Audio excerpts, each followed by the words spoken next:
August 29, 2011, the Connecticut shoreline was hit with a storm that devastated the East Coast.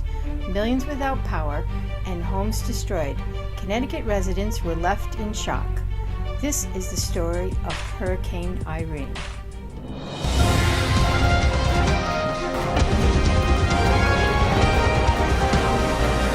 This is going to be a huge rainmaker hurricane. Right now, Irene is posing an extreme threat for the mid-Atlantic coast and the northeastern seaboard. The monster Category 2 storm is expected to roar ashore in North Carolina sometime tonight. It still is a powerful, powerful storm. This could be, we're just stressing, could be, David, a catastrophic event up and down the eastern seaboard for 65 million Americans. Bracing for Hurricane Irene. There's the path right up through western Connecticut. So that is critical.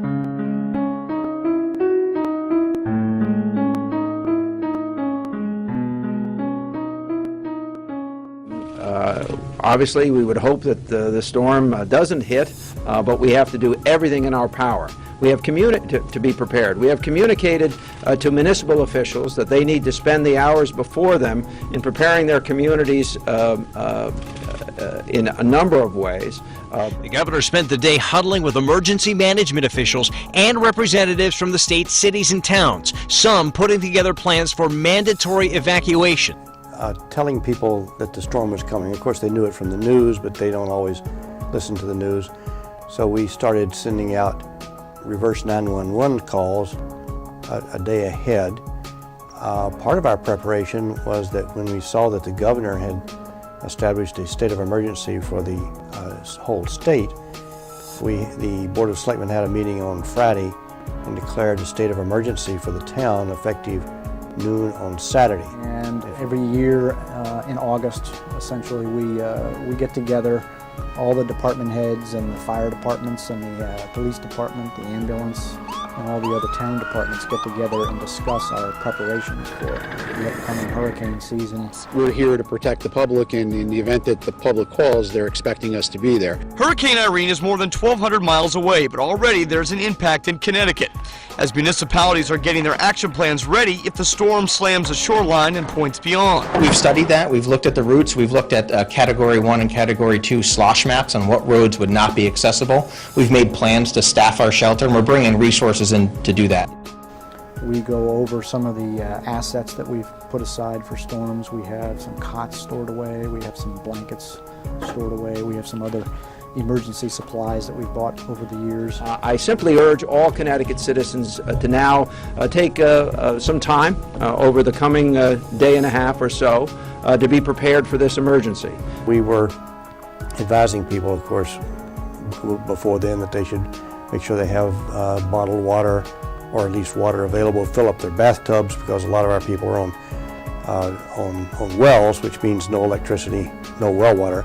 So fill up your bathtubs for use with the toilets, and a few of those common sense things I think everybody is aware of by now. We heard the news of the hurricane coming. We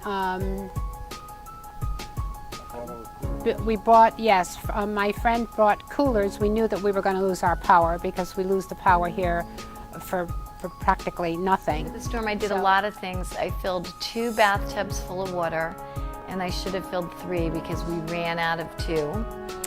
And I got batteries for the flashlights, and I brought buckets in so that I could fill the buckets with water to fill the back of the toilet so I could flush the toilet. We had coolers brought in, and we bought ice, bags and bags and bags and bags of ice. It's been a while since a named storm has left its mark like Gloria in 1985. But for those living on the coast, the memories don't fade. The threat is real. We're kind of confused right now. We're hoping that it's going to give us a glancing blow and go out to sea, but the computer models are confusing, you know. In summary, we take this very seriously. We are doing everything in our power as a state to be prepared. We're asking all our municipal partners to do everything within their power to be prepared, and ultimately it's up to all of us as individuals to prepare our own households. The governor says that, like everyone else, he hopes this big storm just goes out to sea, but right now it looks like a direct hit.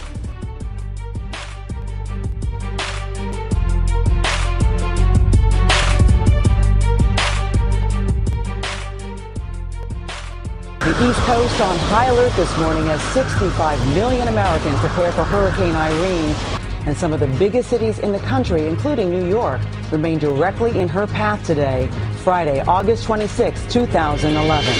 Covering this storm from every angle for you. We have evacuations, mandatory and voluntary. We have shelters opening up, and we have reporters spread out throughout Hampton Roads to let you know where to go, what to do to keep your family safe. So now here we are back live in Old Saybrook. A couple things to show you here. First of all, every time that we thought that we were going to get the worst of it, it seems to keep getting more intense as the hours go on. The winds here in Westbrook keep getting stronger and stronger, and as they do, the water keeps getting closer and closer to land, and the waves are breaking harder and harder against the seawall here.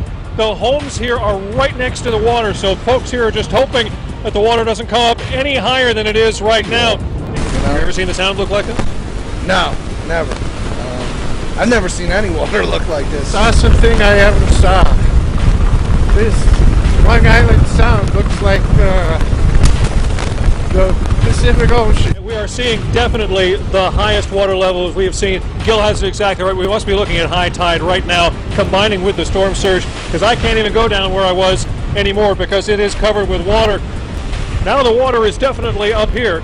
It's flooding up onto the land and heading into people's basements. We're completely underwater in this first store here. There's chairs floating by.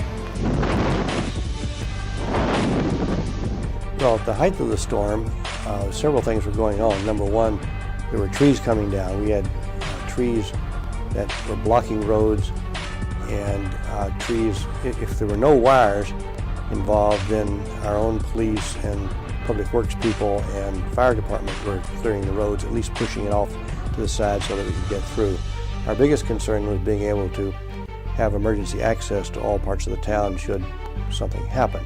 Is going on, a lot of trees wrestling in the woods, and my biggest fear was probably that one of the trees would hit the house because I was in the house at the time. We lived during the day. We just prayed for the sun to rise.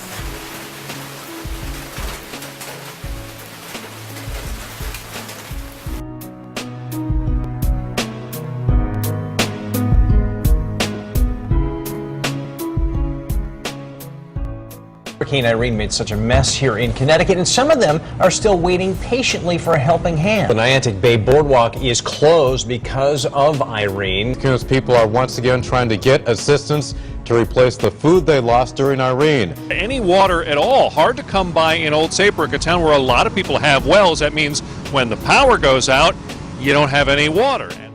Well, two kinds of damage. Along the shoreline, we had heavy water damage. There were a lot of houses that had waves crashing through the front porch, or it took away their seawalls, and they lost part of the front yard if they were right on the water. I don't know if you've been down to Circle Beach, which is way down at the end of Neck Road toward Guilford. It's basically just a sand spit that people had built summer houses on. A lot of those are severely wiped out. We have some houses that got severely damaged and some outbuildings and so forth. And so that damage happened all over town. And you go some places and you see the way the tree trunks are twisted, and it looks like there were some little microbursts, little mini tornadoes actually took place in some areas. The biggest damage happened again along the water. We had part of Middle Beach Road that got washed away, about 800 feet I guess it was, got washed away. The stone jetties at East Wharf and West Wharf, the ends of those were just a total jumble. If you ever wonder about the power of wind-driven water, go look and see what it does to boulders. It just tore them up. It tore up a seawall, didn't tear up, but it caused some damage to the seawall at the surf club.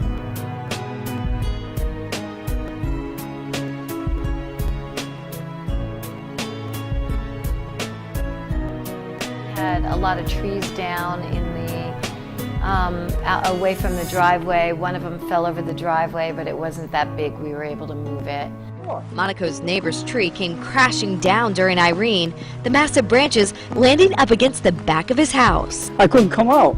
So my tenant just came home, so they were screaming, "Ralph, Ralph!" They thought I was under there. Ralph says at the time he was trapped, unable to get out of his back door. It'd be interesting to say that during the time that our power was out, 8 days is a long time to be without power. We would be hoping that we'd get the power, and we didn't, and hoping and hoping and hoping. The power people, yeah, the power company people were unbelievable. Now, for 8 days they tried. These poles were down, all the wires were down, and they would come and we'd see these men on the street with their hard hats and their trucks, and they came from all over the country. Here in Brantford, what percentage of your town is still out here? I think we're up to about 50%, which I think we're doing pretty good compared to most. We're still 82% without power, and it's been hanging there for quite some time, and we're very disappointed at that. Now, we're told that we have 17 crews working in Madison, with getting up to 40 today.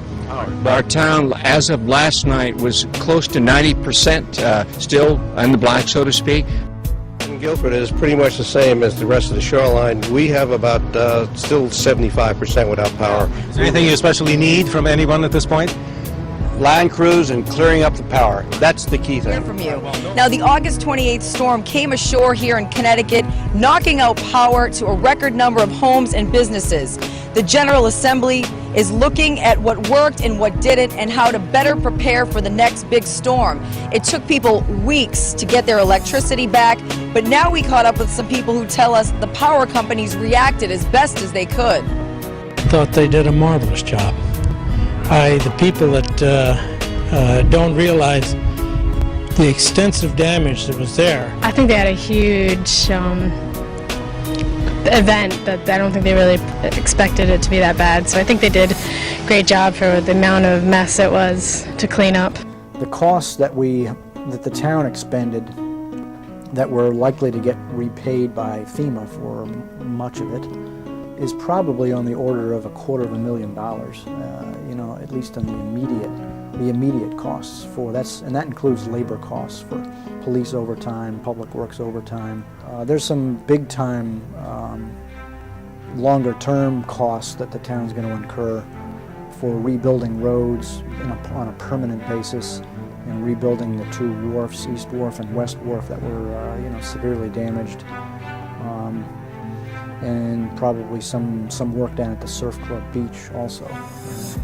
Those longer term projects are, I don't know, they're going to be in the millions. I don't really have an estimate right now. The engineering hasn't been done yet, so that's to be determined later. The whole town came together on this one. I think after some people got sort of testy when they couldn't wash their hair, but nobody died, nobody got hurt. It was property damage, but in the scheme of things, the town came through pretty well. And one day I was coming back from Roberts, and I stopped because I saw two people getting water, and I offered to them to take a shower at my house. Enough to have gas, natural gas, so I was able to light the stove, the gas stove in